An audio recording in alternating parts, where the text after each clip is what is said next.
Hello there, it is I, Cassandra, the Vintage Arcade Gal.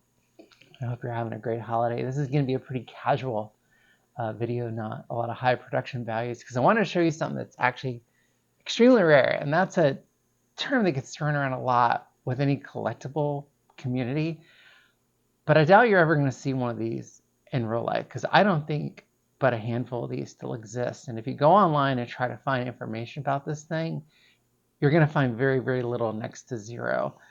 This is an Atari TF-101. This is the first Atari branded test rig that was ever offered by Atari, although Atari did not make it or develop it, but we'll talk about that in just a second. And as you can see, it's a pretty large and kind of monolithic device. It's solid metal. It's made of a heft and quality that only things from the 70s really made. You don't really see these kind of things made anymore.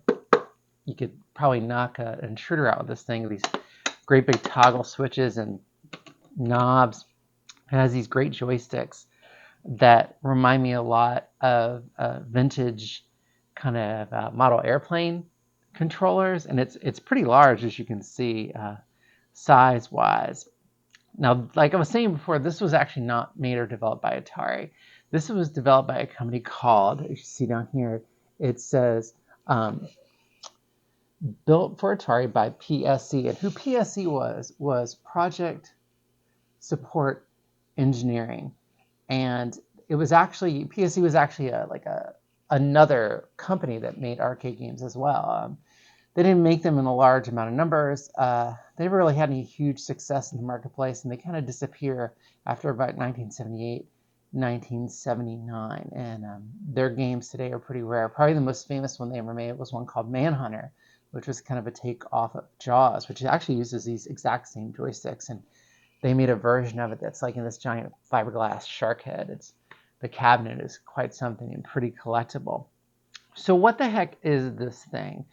And why is it important, other than the fact that it was the first testing rig? Well, it was designed to try to troubleshoot games. Now, Atari PCBs in the beginning, we have an early one here. So this is Shark Jaws, going with the Jaws theme. And this was a 1975 game. And as you can see, to the eagle eye, I think these two guys are actually ROMs, but we're pretty early on here, still with no processors. Now, and there's only one input here, and that's where the wiring harness goes into and powers the game, and you have all sorts of fun playing Shark Jaws. Now, later on, we have, this is an Atari basketball. A little bit later, and even though there's some parts missing on this board, I'm missing the ROMs and the processor. It has this, not just the part where you plug into the wiring harness over here, but you also have the secondary thing.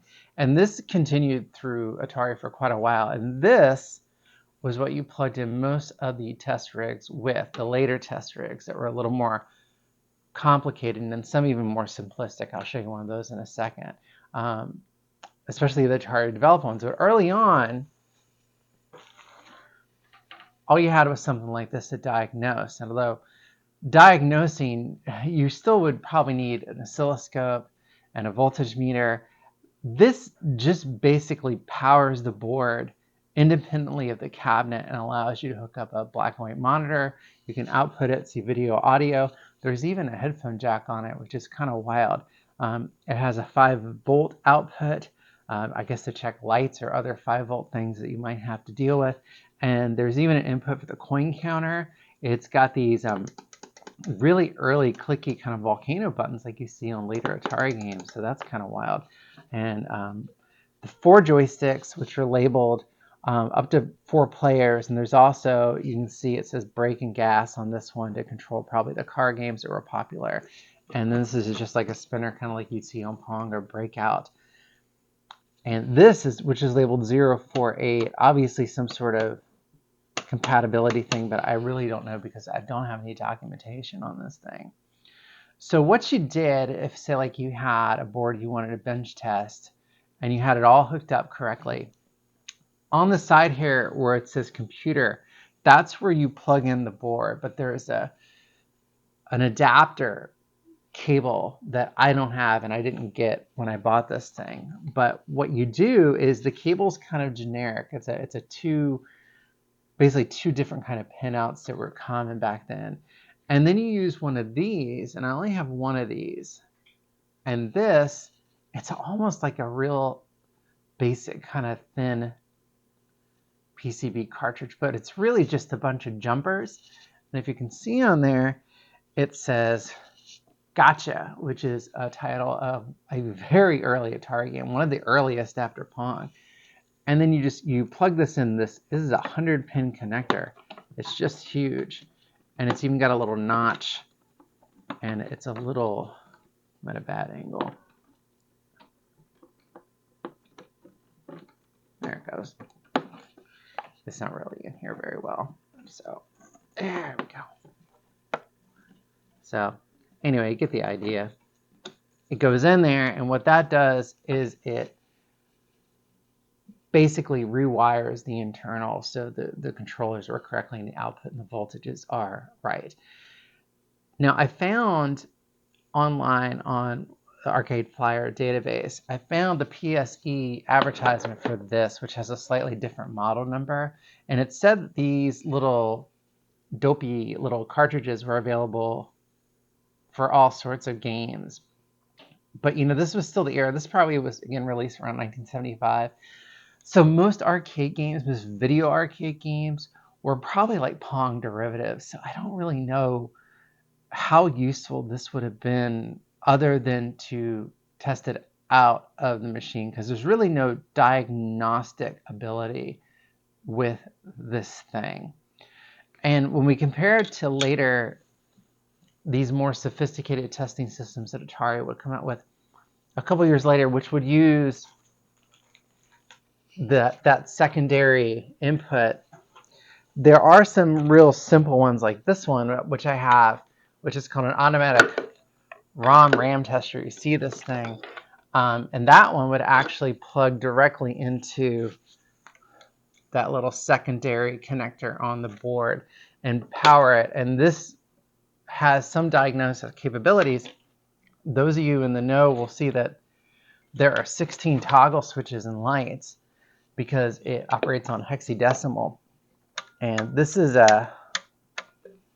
useful to those, I guess, who understood a lot about programming, but to most layman operators trying to diagnose this stuff, and maybe where it's coming from, like mostly working on EM or pinball machines, this would have probably been pretty hard to deal with. And then the larger, more elaborate Atari testing units were, I guess, a little more easier because they had some built-in abilities and they had monitors and built-in voltage meters and things like that. So, but I just wanted to show this to you because this is the only one I've ever seen, and I've been collecting, like I've said before in these videos, for an awful long time. And a lot of this kind of proprietary testing equipment, I guess, was so specific it would get lost or get thrown away. Because I mean, how useful was this really, say, after the advent of Pac-Man or Space Invaders? I'm guessing not very much, and how many cards do they make, and for what brands and what companies. And I could see this would also be something that maybe your average Joe Schmo operator probably wouldn't have, but the big repair houses maybe would have, or somebody who owned an awful lot of games on a route, who did an awful lot of repair.